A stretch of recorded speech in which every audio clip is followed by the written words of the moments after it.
Hi, welcome everyone. It's good to be here with you, to see you all, and so happy and thankful to have Rabbi Dan Milner from Austin, Texas, and Rabbi Yossi who you all probably know from Maroubra Synagogue here in Sydney. And really excited for this event to hear from two Jewish chaplains serving the military of their respective countries and serving the Jewish people and other soldiers, of course. Hear about their experience, and certainly ask them any questions we have about their experience. So we'll start with just some introductions. So Dan and Yossi, if you both can just introduce yourself, talk a little bit about what you do in the military, where you serve, your background, and maybe a little bit about what brought you to the chaplaincy. Who'd like to start? Maybe our guest from far off. So maybe Rabbi Dan will start.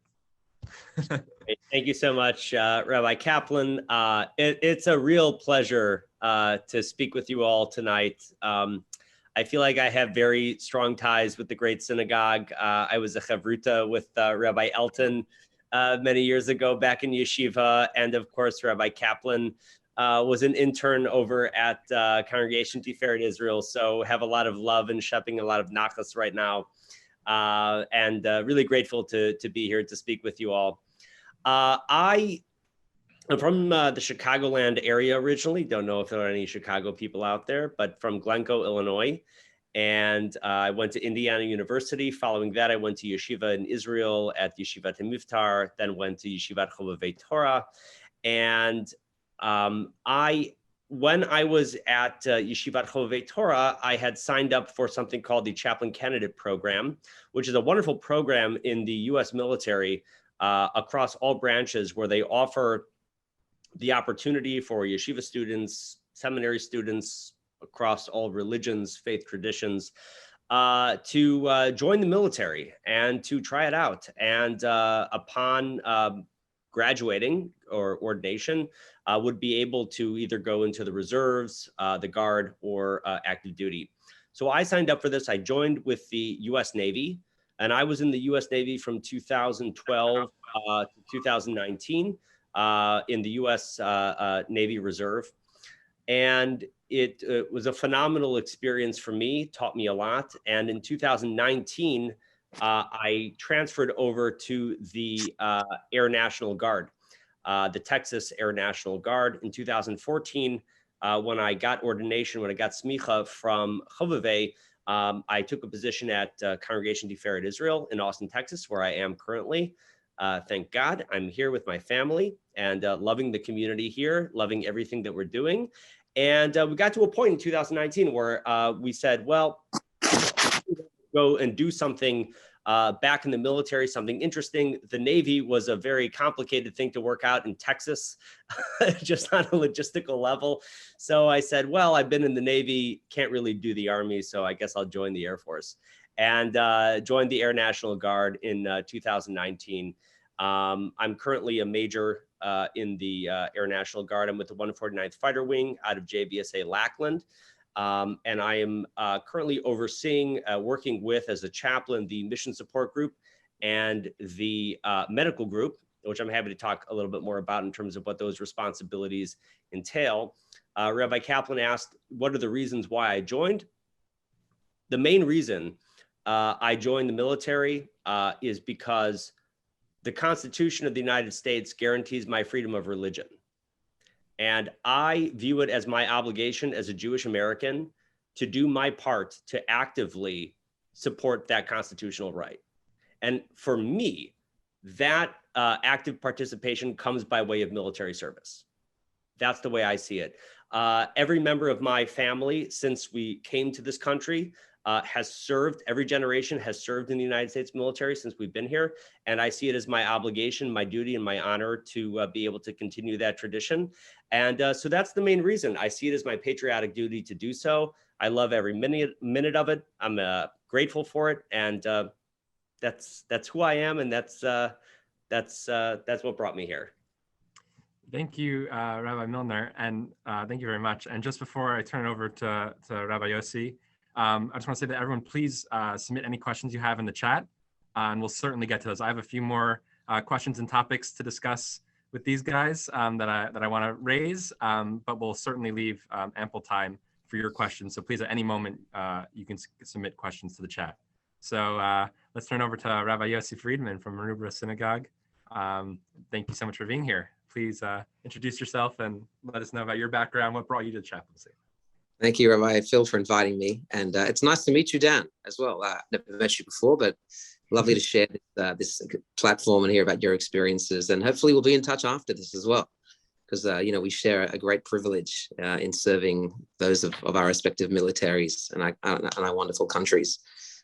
So I guess what brought me to chaplaincy, and I should add as well, if you do hear some strange noises coming from my end, we had twin baby girls 7 weeks ago, so it's been a little hectic on my side, and I've actually just returned back from the emergency hospital with my 4-year-old son, who had some stitches taken out, so it's been a little hectic. Thank you for being here. Thank you so much for all that. It's an honor. I'm glad I could, I got home just in time. I'm glad we could all arrange it. So chaplaincy, interesting in my family. I don't know of anyone who has served in the past. Obviously, my parents, my grandparents came from Europe, both sides. But interestingly, my father, he remembers his family. They came, actually from Israel, or pre-state Israel or Palestine, and they came here back in the 1940s, early 1940s. And my dad remembers as a young boy, his father coming home in a uniform with a gun over his shoulder. So we do know that my grandfather served, although my father doesn't have any records of where he served. And I'm actually in the midst of trying to research exactly what he did in the Australian military. So I actually do have a grandfather who did some service as a reservist, it would have been, because he was also a lawyer, and he also was sent here to start JNF here in Australia. So we do have some military there. But interesting, I never thought I would ever go into the military. As a young man, as a kid, I thought I'd become a businessman like one of my other grandfathers, or a doctor like my father. And then I became a rabbi. I rebelled from what everyone wanted me to do, and I became a rabbi. And I served at Central Synagogue as the youth rabbi, and then at Cremorne Synagogue for 3 years. And it was at my time in Cremorne, I was part-time in that community, in the synagogue, that I was approached by a gentleman by the name of Warwick Abadi, a wonderful, wonderful man. I know many here who are listening today would know of him, would remember him fondly, a great man. And he, together with a few others, with Roger Selby, Peter Allen, who I think are both here here listening today, they've been a great support to me. But, they approached me and they said, there's a space, there's a gap, because there used to be a Jewish chaplain in New South Wales. He was in the army. His name was Yossi Friedman. And he would serve, he was in the army, but he would also serve Navy and Air Force when those opportunities came up. And he had gone overseas to live in Los Angeles. So there was a gap. And they said, we'd like to put forward your name to be a chaplain. And my initial response was, I'm just getting into rabbinic life as the chief rabbi in Cremorne, and I don't really think I have that much time for it. I didn't really know anything about it at all, apart from the fact that I had one grandfather who was, a reservist. And so I actually said no. I said, I don't think I have the time or the ability to be able to do it. Anyway, but they were very persistent, and they came back to me again and again. And so I said to them, okay, well, at least I'll look into it.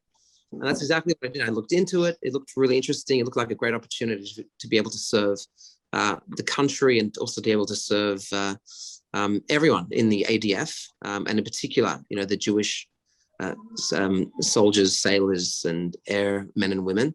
At the time, I wasn't sure where I was going to go, in Air Force, Army, or Navy, but I just started to go through the recruitment process.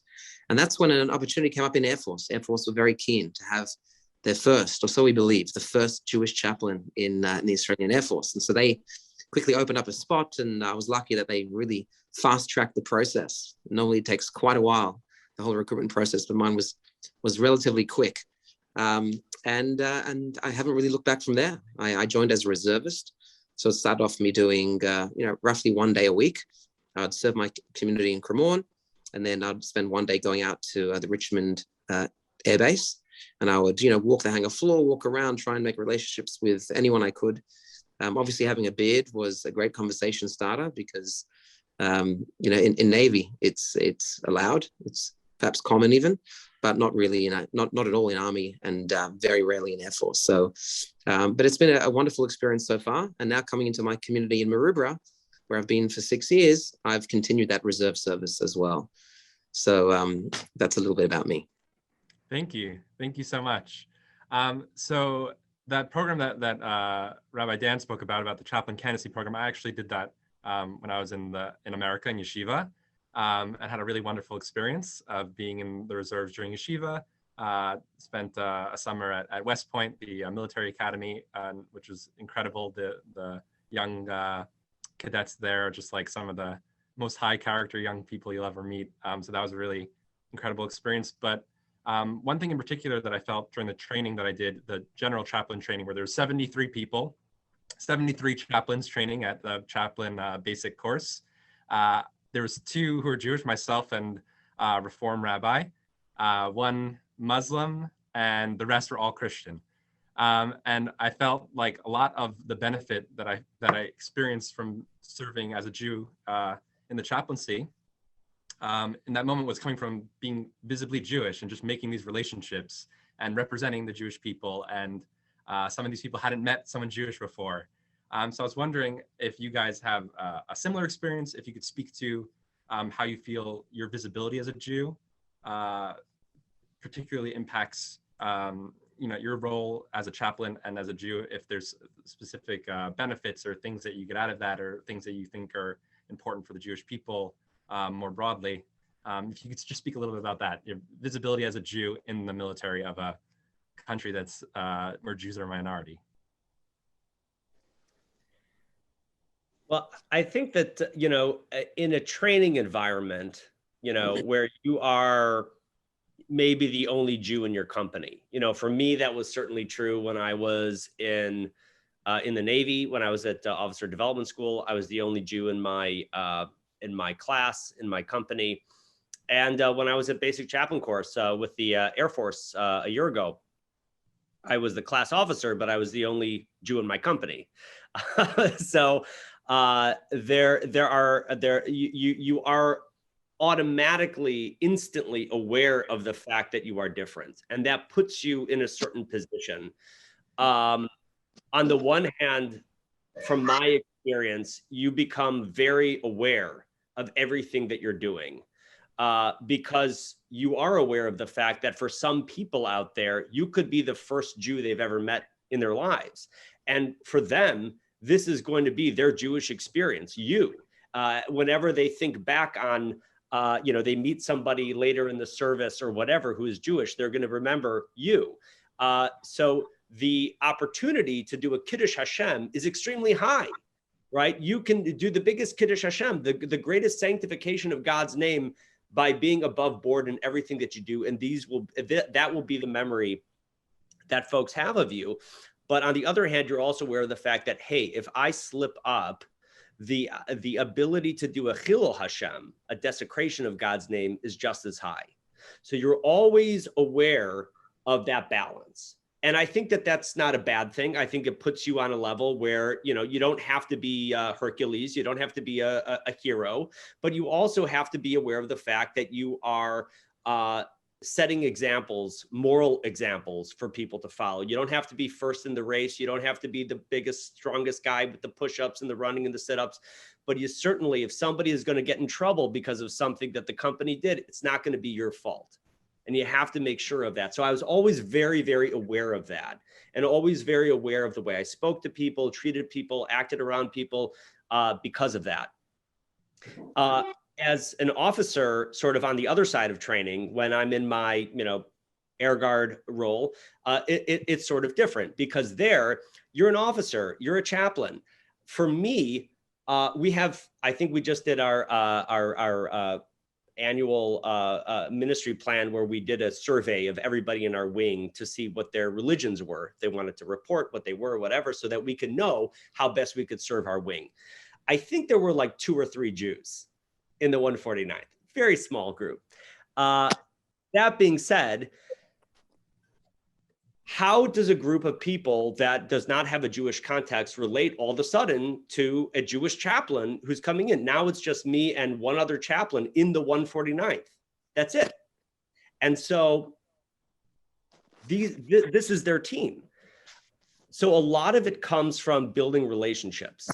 And this is a very hard thing. And perhaps Rabbi Yossi knows something about this in his reservist world. It's very hard to build relationships when you're not there constantly all the time and building that. So when I'm there, I go twice a month and then 15 days out of the year. That's my role in the, unless there's something else, a TDY, temporary duty station training, something like that. But that's generally the way that it is. So it's very hard to build, and you have to be very conscious and deliberate about it, to be building relationships with people. When I first came in, people were looking at me like, why do we need you? You know, we get it, you're a chaplain, but you're Jewish. You're not like us. You're not like the rest of us. And it took a lot of time to build those relationships. And it's not about faith. It's not about religion. It's not about theology. It's just about trust, getting to know who you are. And once you build that trust, once you build those relationships, then it doesn't matter what you believe in or whatever, you're their chaplain. And that's what I have experienced both in the medical group and also with the mission support group. Once you can build those trust and those relationships, you've got them. But up until then, it's very hard because they look at you and they say, but you're so different. You're not like us. You don't believe, you know, and that creates those boundaries and those barriers. But once you break through that, it's easier to make yourself relevant to them, not just as a Jew, but as a chaplain. And that's where people, at least in the United States military, people look at you as a chaplain. Whether you're Christian or Jewish or Muslim, you're a chaplain. You're their padre. So that's where they look to you for. So it's all about building the relationships. Rabbi Yossi, thank you, Dan. Thank you, Rabbi Dan. Yeah, I must say I relate to a lot of what Rabbi Dan has just said. You know, I agree. The most successful rabbis, the most successful chaplains are those who are really expert in relationships, in creating and fostering, in really caring for those that they serve and showing interest in them. And definitely, you know, I remember in chaplaincy training school in ADFA in Canberra, you know, we would hear stories about chaplains in World War I and World War II who would be there on the battlefield alongside, you know, their comrades, the comrades who were fighting, and the chaplains were right there next to them, bullets whizzing over their heads. And they were there raising the morale and lifting their spirits, you know, burying the dead while bullets were, you know, while risking their own lives. But definitely it's those chaplains who create those relationships, who put themselves right beside those that they are serving. They don't sit in a room or in an office, but they are there on the ground alongside those that they serve beside. So I definitely think 100% it's about relationships. And I think one of the biggest challenges, which, you know, you may ask us about later on, but, you know, one of the challenges is, you know, as a reservist is exactly that. It's how do you create those relationships when you're not really there so often? And, you know, for me, initially it was once a week, then it became once a fortnight. And then now with COVID, I'm doing, you know, even less on an actual base. You know, I'm still obviously available. You know, I take phone calls sometimes to go visit. They come visit me. I do a lot of commemorative or representational events around Anzac Day, Remembrance Day. If there are other memorial events that take place here in New South Wales for Army, Navy, or Air Force, often I'm called out to participate in those. So there's a lot of representational, which is definitely, you know, that aspect of Kiddush Hashem, of showing people, look, there is a Jewish chaplain. Look, the Jews are keen to serve. We do have, you know, considerable numbers that have served and that currently do serve.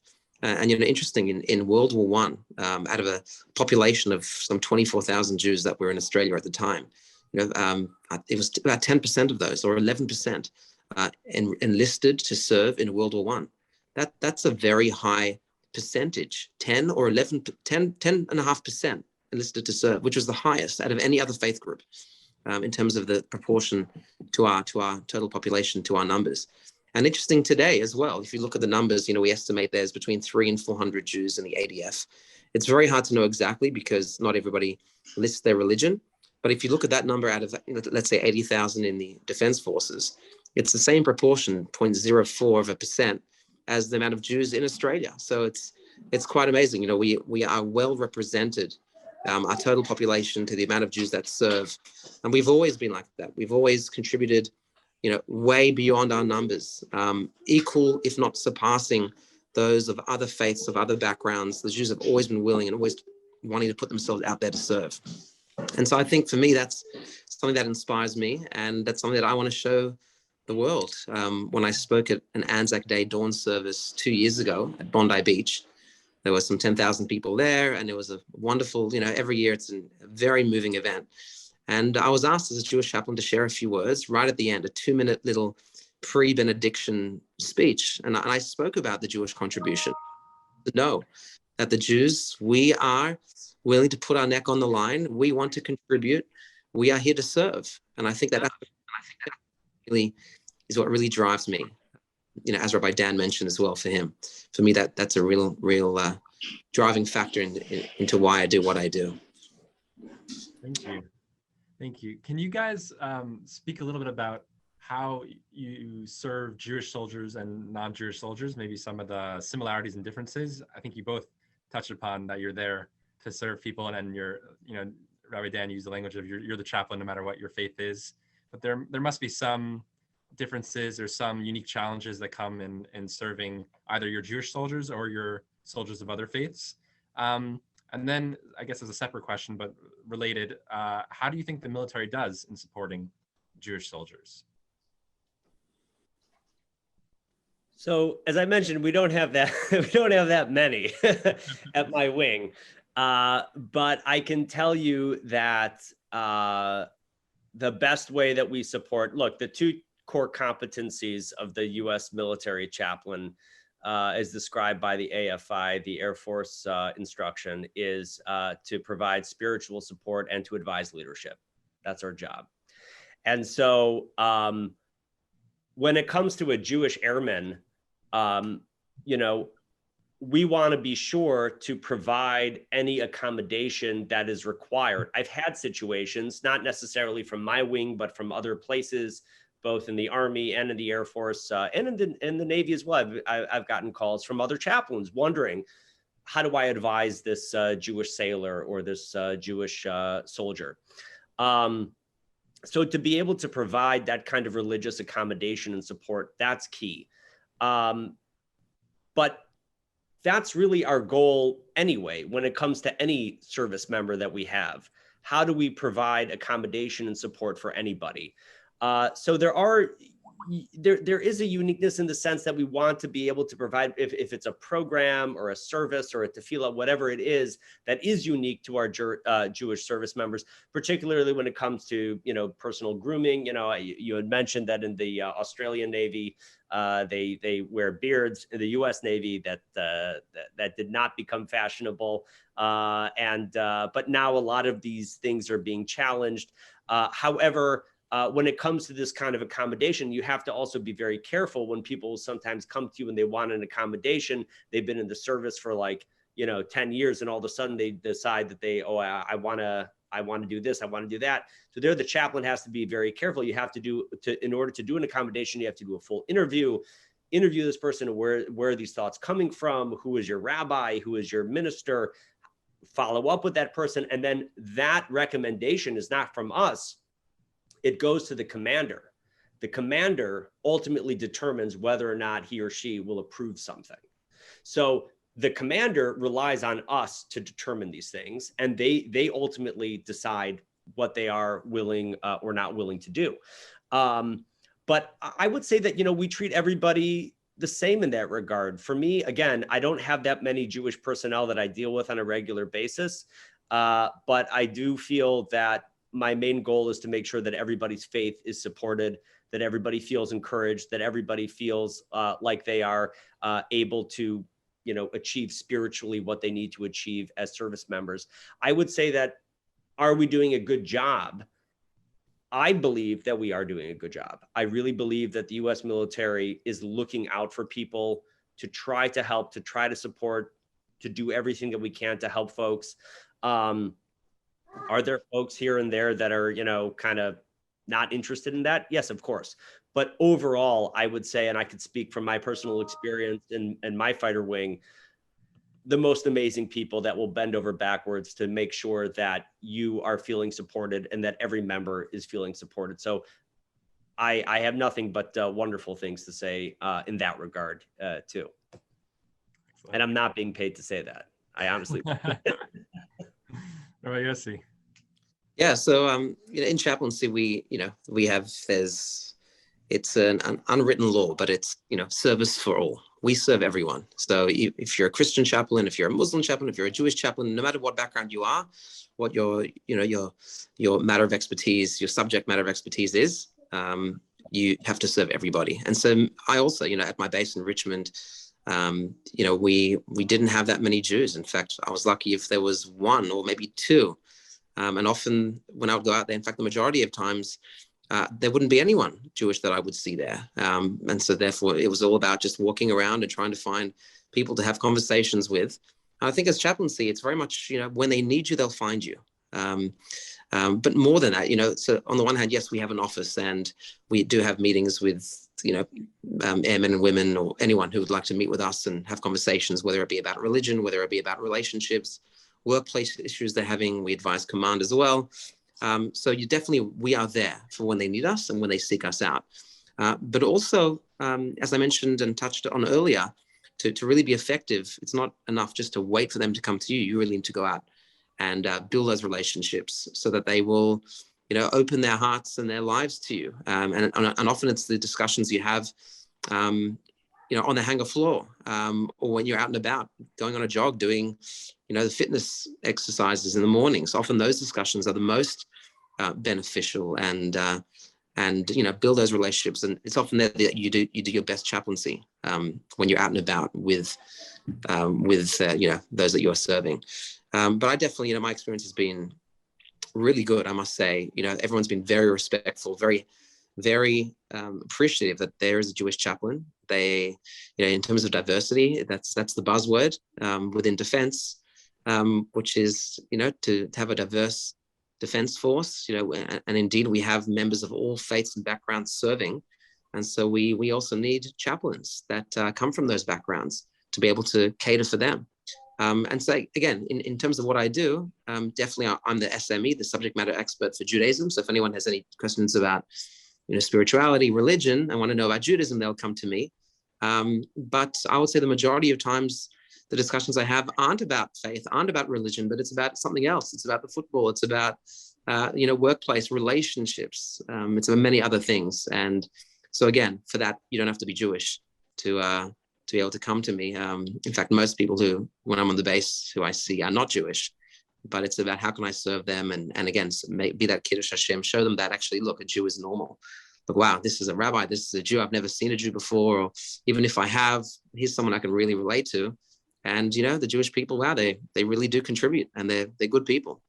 So that's what I try and do. Excellent. Thank you. I will say this in terms of level of support. So I came to my wing chaplain earlier this year, and I said, sir, I would really love to do a Yom HaShoah program for our fighter wing. He said, great, what is it? I said, well, I explained to him what Yom HaShoah was, the Holocaust Remembrance Day. And he said, take it, go with it. You have our full support. And those are usually the words that I get from my wing chaplain. You have our full support. And we put on a program on Yom HaShoah for our fighter wing, the first one ever done. The entire command came. Everybody showed up for this. And it was an incredible, incredible experience. It was an emotional experience. It was a touching experience in many ways. It was a bonding experience. And it's one that we're going to build on in the future. But it just goes to show you, back to Rabbi Kaplan's idea, back to Rabbi Kaplan's point about the support. I've gotten nothing but support from my command, from others as well.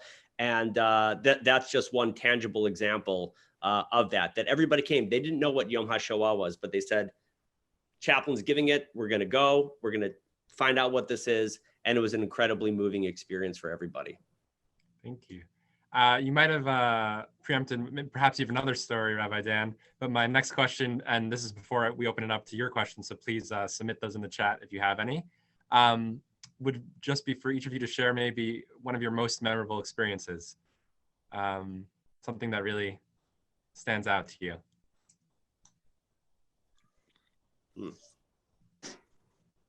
Rabbi Dan, go for it. Yeah, memorable experience. Wow. Well, the Yom HaShoah was certainly a memorable experience. I think that for me, one of the most memorable experiences that I've had, at least at the Air Guard, was when I had an opportunity to speak with our medical group, and there was a sense almost like he's not one of us yet. It's not a Jewish thing. It's just they didn't know who I was yet. And they came to our wing chaplain and said, well, we're not so sure about him. We don't, know him and whatever. And my wing chaplain said, just let him be your chaplain for a couple of weeks. Just let him do it. And you will see why he's going to be your chaplain. Just let him try. And the experiences that I had with that group, and we did many things together in building relationships and in repairing relationships and all kinds of things that go on. Remember, the military is a workplace like any workplace, and there are politics involved and there are feelings involved and everything like that.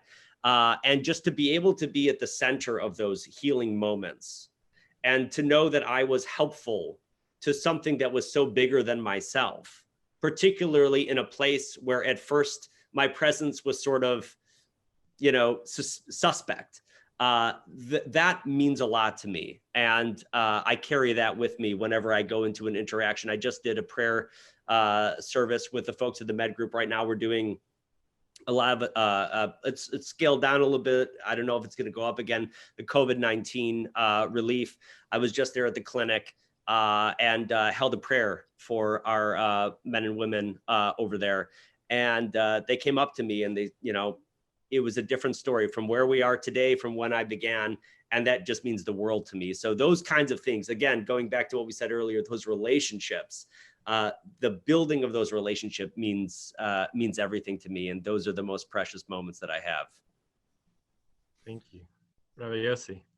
Yeah, if I could just start by saying, firstly, Rabbi Dan, it'd be good for us to talk. I mean, that Yom HaShoah service that you did sounds really good, and I'd love to, maybe offline share thoughts with you on that. But talking about some experiences, I mentioned the day dawn service. That was a real highlight for me. Just that opportunity, and to be able to lead such an important service and play a part in it on Australia's most important day of remembrance and memory. So that was a real highlight for me. But I've already mentioned that. So another one that I'll share with you is, when was it? I think it was in 2016. 2016. So I arrived in the base one day, one particular day that I was going in, and I noticed there was a commotion. And I said to the chaplains, what's going on? And so they said to me that there's a really important event happening.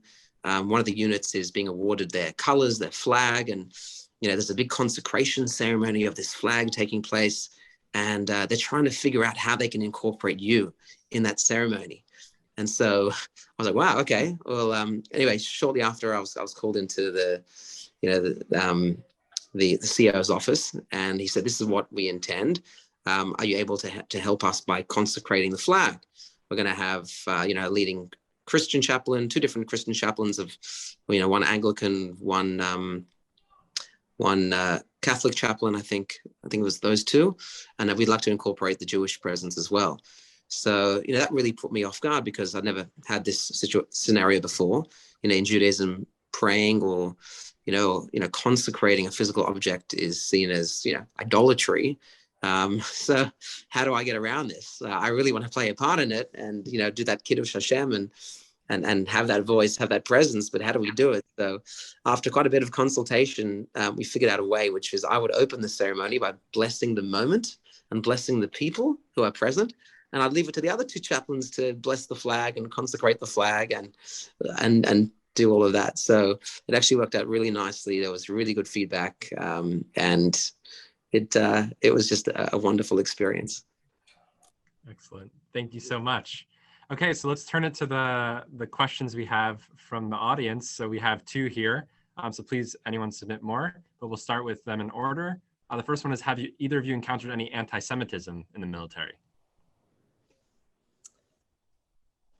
Well, when I was in the Navy, when I was at Officer Development School, I think that there were some folks in leadership that were not particularly interested in helping me out.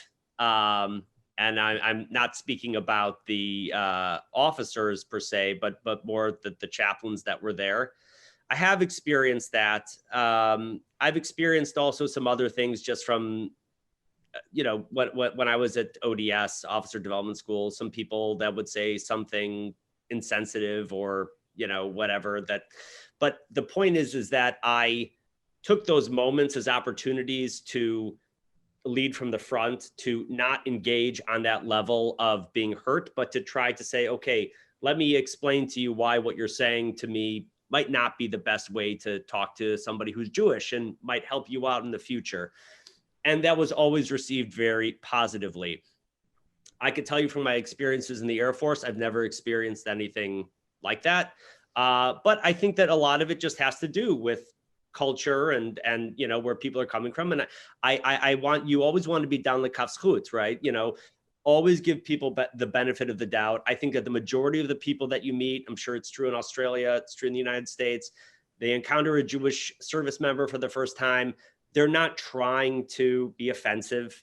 And so just to lead with that, and if you're a nice person and they're generally a nice person, you can come to an understanding that they're not trying to be anti-Semitic.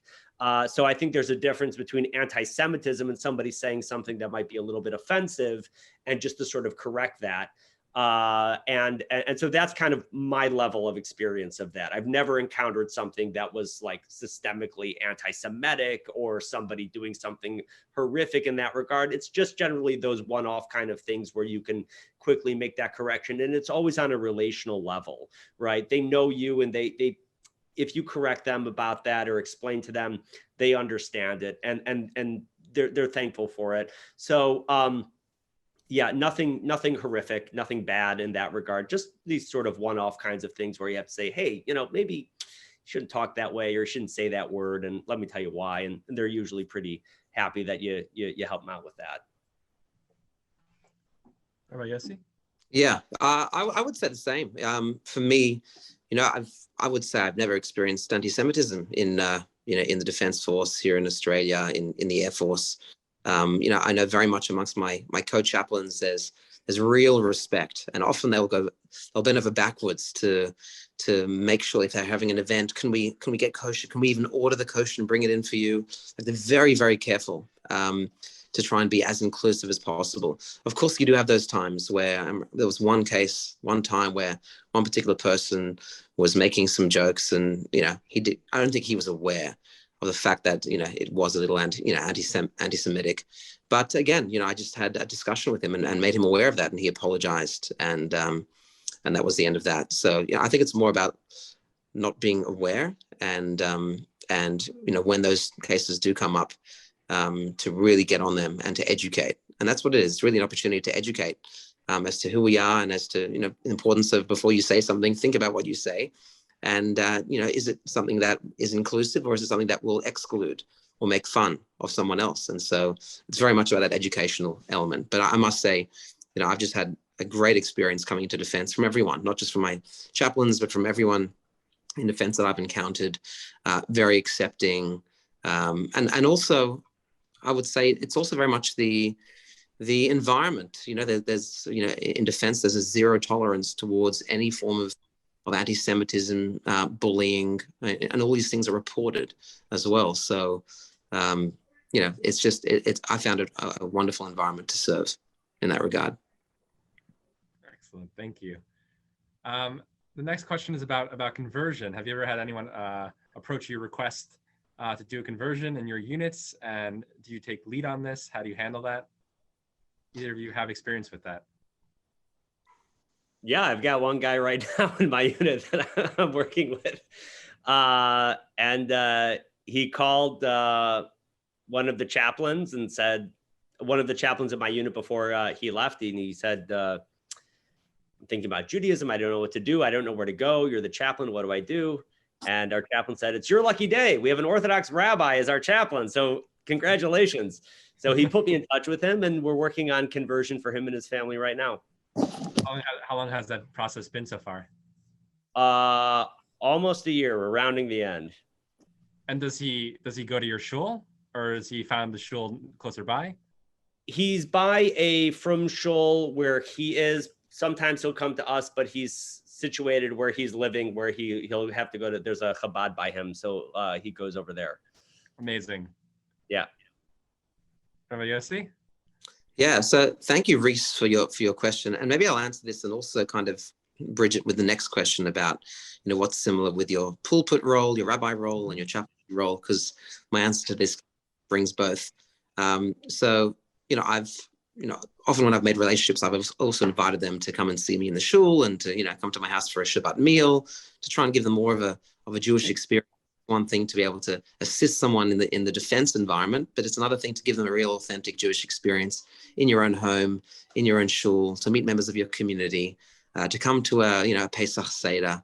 These are all very, beautiful moments to include members of defense with. And so, yeah, we had, two cases that come to mind. One is quite funny. We had one particular person who just decided that he was Jewish. So he wasn't Jewish. And he just decided he's Jewish. He made up his mind. I'm Jewish. And now we actually found out much later, after probing and digging a little deeper, he put in a request to grow a beard. And because he saw me once out and about and I had a beard and I'm Jewish, he assumed that if you're Jewish, you're allowed to have a beard. And so he decided that he was Jewish so that he could grow a beard. Anyway, that was just a very strange, but one case that came up, and obviously, the request came to us and we said, and actually he's not Jewish. And anyway, I don't think he succeeded in getting his beard, but that kind of fell away quite quickly.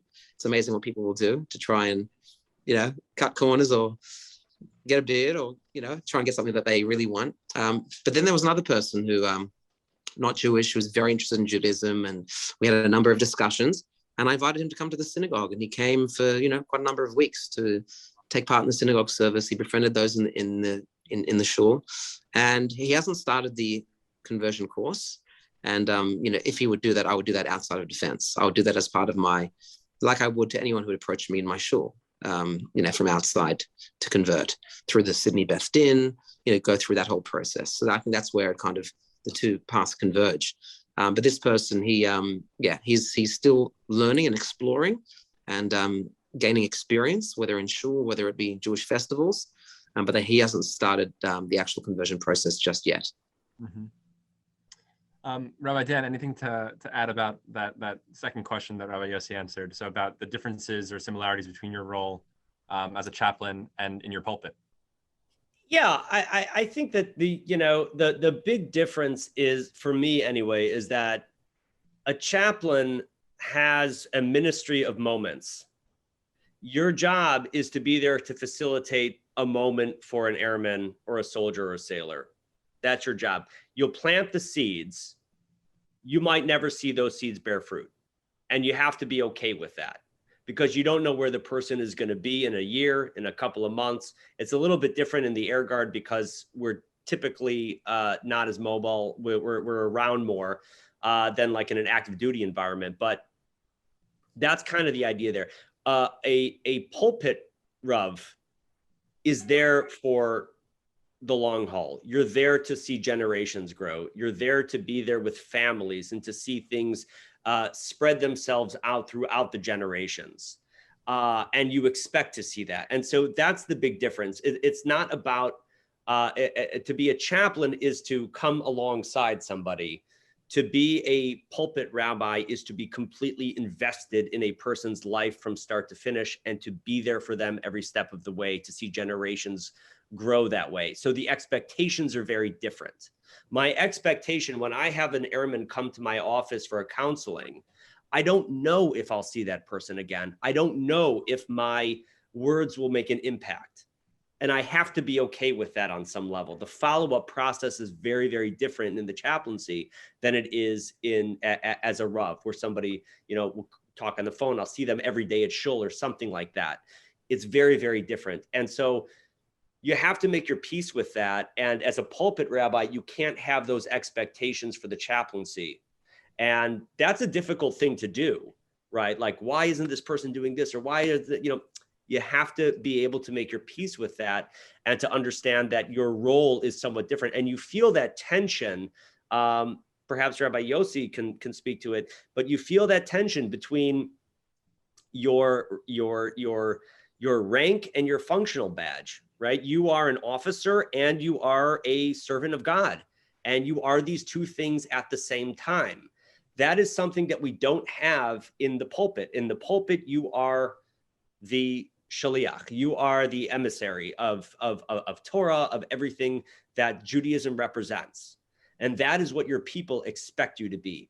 When you are a chaplain, you are that and you are an officer. And you have to keep those two things in tension, because if you lean more to one side than the other, get in trouble. If you lean, and so you have to be careful with that. How are you going to make that balancing act work in a way which is helpful to you and helpful to the airmen or the soldiers or the sailors that you are charged and privileged to serve? That's the big challenge. So for me, one of the big differences is it's not about being a part of a congregation when you are in the chaplaincy. It is about being a part of people's lives in moments. And that's a challenge, something that I struggle with, because you want to know, you want to be involved, and it's a hard thing to let go of and to understand, where am I most helpful right now? It's not the long game that makes you most effective. It's how can you come in that moment and be a helpful person to that individual. That's not the case with the congregation. So that's where I would say the biggest differences are. Yeah, I'll just jump in and maybe add to that as well. I mean, because I've never been deployed. I would imagine that if you go on a 6-month deployment or longer, you would form more than just moments. You'd be literally every day, eating breakfast, lunch, and dinner, going on exercise, going on missions, potentially with those that you've been sent with. So I would imagine there, the potential for longer lasting and more continuous relationships would be there. So I haven't experienced that personally. I don't know if you have, Rabbi Dan, but yeah, I know definitely it is hard and also they come and go. They're posted to a particular base. They could be there for 3 years, 4 years, sometimes even less. And then they're out, they go on a deployment. And then you don't see them, you don't hear from them. So I would agree with you. I think it's definitely, when you're in a community, you see, every Shabbos, you see the same people, you bar mitzvah their children, then they go on a few years later and they, get married. And so you definitely are there for the longer haul. Whereas, yeah, definitely, the more the moments or answering the immediate crisis or the immediate question or something arises and you're called to, to assist there. So I think that is a difference. Tell me, Rabbi Dan, have you been on a deployment? Deployment? No, I haven't. So we share that in common. Yeah. Maybe one day we'll be deployed together. How cool would that be? Get an Operation Deep Freeze. That's where I want to go. The next question we have in the chat is about Israel. Does the subject of Israel ever come up in your experience, and could the subject of Israel's military experiences be an interesting way to initiate relationship building? So just about Israel, and has it come up at all in your chaplaincy? So the subject of Israel hasn't come up per se. I could tell you that there are awards given in the 149th from the Israel Air Force that are there. And certainly the Israeli military is held in very high esteem by the American military. I'll share with you a story. When I was in chaplain school at Fort Jackson, we took a tour over at Parris Island with the Marine Corps. And because the Navy chaplains are also serving the Marines as well. And we were at the drill instructor college there. And we were walking around, and all of a sudden, you have all these pictures of all the drill instructors from back to, I don't know, when the Spanish-American War or something like that. And you look, and all of a sudden, in the middle of this thing of all these, classes that have graduated, there is a whole display of the Israel Defense Force, of the IDF. And it's got an Israeli flag in it, and it's got Israeli memorabilia in it. It's got Hebrew everywhere. And I looked at the drill instructor who was with me that I was working with, and I said, "What is this? Like, what? You know, it has nothing to do with anything. We're here in the drill instructors college, and there's this stuff from the IDF that's here." And he says, "You have to understand. We know that the American Marines are the best in this world, but the IDF is beyond, and we respect that." And I took that and I went then to, they said, "Do you want to see the sanctuary?" And I said, "Yeah, show me the sanctuary." So he walks me over to the Jewish sanctuary, and he opens up the door, and I said, "You can go, you can look at it if you ever go to Parris Island, South Carolina, Gesundheit hate, but you can go there and see the room, the sanctuary is blue and white, like the stripes of the Israeli flag. And there is an Israeli flag in the sanctuary. Now, this is a big deal because this is a US government installation, and there is a foreign flag on display. This is the only place where a foreign flag is permitted to be on display in a US government installation. It is the Israeli flag at Parris Island at the Jewish sanctuary. And I went in there and I said, "What is this? How could you do? I mean, what is it?" He goes, "This is not a contradiction. To be pro-Israel, to support this military, that's an American value. It makes perfect sense. It's not a contradiction." And some people were asking questions about that, and I realized that's what it's about. It's one of the beautiful things about what it is to be an American, and to see the synthesis in being pro-Israel and being a Zionist and in supporting the United States. There is not a contradiction there. And I think that I saw that very clearly demonstrated on the military installation at Parris Island, that their sanctuary is painted in the Israeli colors, and that there is an Israeli flag on display in the sanctuary. So the subject of Israel comes up, but my experience also in the 149th at my fighter wing, overwhelmingly positive. Nobody had, when all of the crisis was happening in Gaza, I remember I was speaking with my chief at the 149th, and I remember this.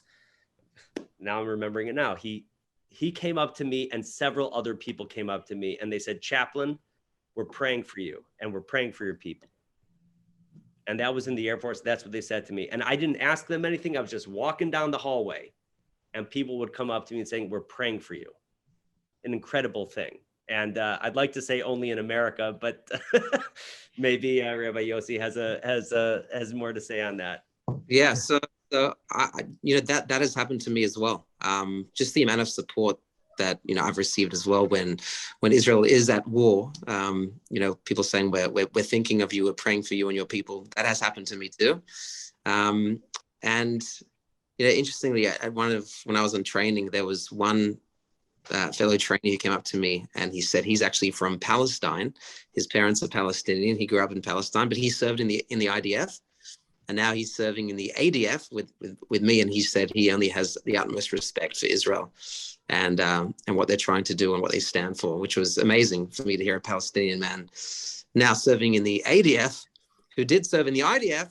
Amazing, hearing him say that, and he came out to find me and to tell me that, which was beautiful. I wouldn't say Israel comes up a lot.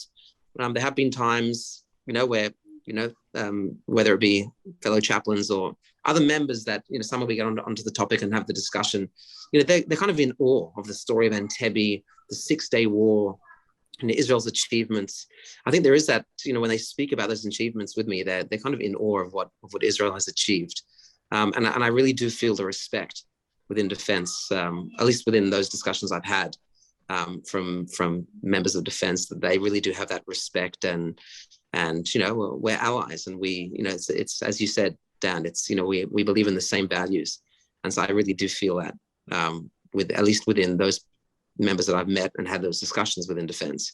Obviously, there'd be other members who would have different perspectives, and they probably wouldn't speak to me about them.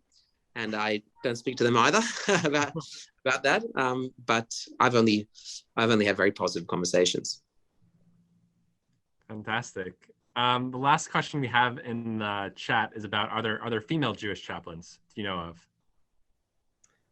Oh, sure. Yeah, all throughout the U.S. military, Jewish female chaplains, in the Navy, in the Air Force, in the Army, very active. No, yeah, trying to think. Yeah, mainly from like Jewish Theological Seminary, Hebrew Union College, places like that have produced the female Jewish chaplains. But who knows? Maybe one day there'll be a Maharat military chaplain. I don't know. Maybe there is, and if there is, I apologize for not knowing. But yeah, no, they are certainly active in the U.S. military, and female chaplains in general are a very strong presence right now. Rabbi Yeah. Yossi? Yeah. We're actually in the process of expanding our team, which is very exciting news. Bringing in another potentially two chaplains, and one of them is female. So I think it's definitely a very positive step in the right direction, a sign of the times. And I think, definitely having that female voice, that female representation, to be able to form deeper relationships, across defense. This is what it's all about. So Jewish chaplaincy in Australia is growing, which is wonderful, and definitely one of those members is a female. So very proud to say that. Excellent. So that's all the questions we have. But maybe if you guys have a closing thought, one thing you'd want someone to take from this discussion before we wrap up. Yeah, just love to hear just last thoughts from you guys. Well, I just want to thank Rabbi Kaplan, and I want to thank all of you for spending some time with us and for hearing a little bit from us, from me. And the one thing that I would leave you all with is to know that Jews are serving.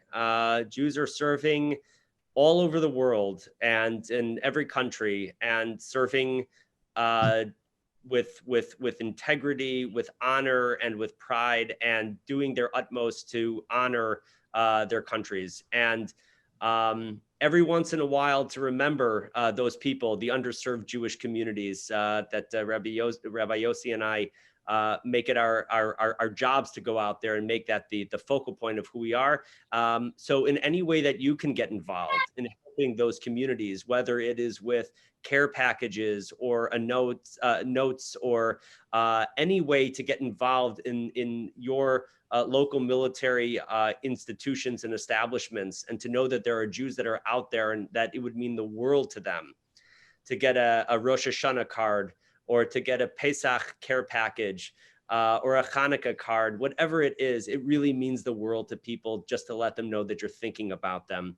But I want to thank you all for spending this time with me this afternoon for you. And so, yes, thank you so much. And just to remember that there are Jews that are serving, and your presence and your thoughts means the world to them. Rabbi Yossi.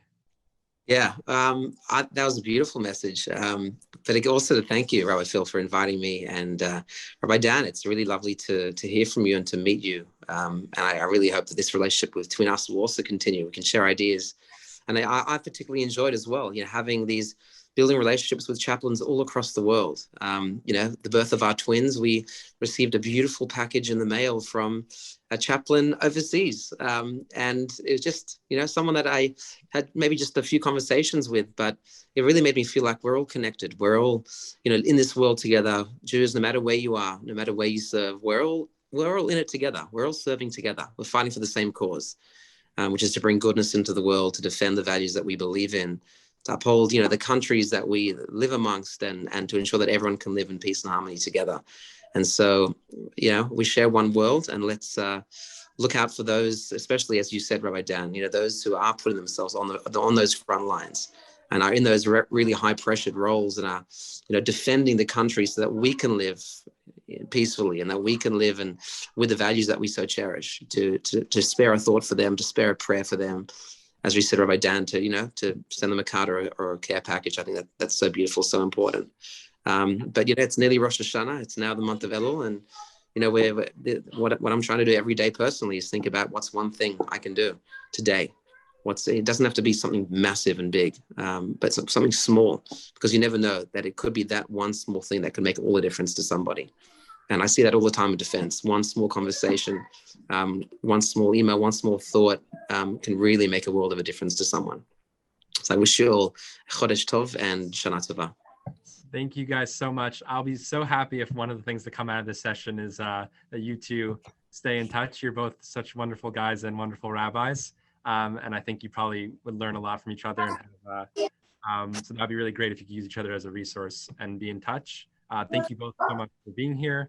Thank you to your synagogues, to Tiferet Israel and Maroubra for letting you be here with us. And thank you to the great synagogue community and everyone who's here for taking part in this. And just so happy we were able to do this and learn so much from both of you. So just thanks again.